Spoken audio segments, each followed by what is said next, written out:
আর রিজিকের পরিপূর্ণ স্তর হচ্ছে মহান আল্লাহ তাআলার সন্তুষ্টি। রিজিকের পরিপূর্ণ স্তর সেটা হচ্ছে রিদাল্লাহ, আল্লাহ তাআলার সন্তুষ্টি। আমার আল্লাহ যদি আমার উপর সন্তুষ্ট হয়ে যায়, আমাদের আর কিছু লাগে? আর কিছু লাগবে?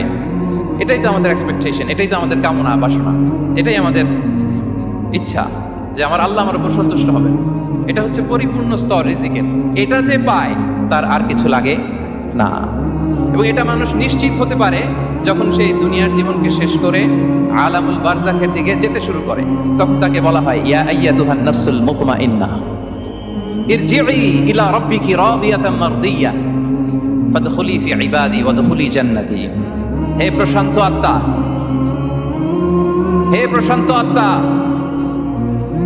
প্রবেশ করো, তোমার রবের দিকে চলে এসো, সন্তুষ্ট চিত্তে সন্তোষ ভাজন হয়ে আমার কাছে এসো, আমার জান্নাতে প্রবেশ করো। সুবহানাল্লাহ।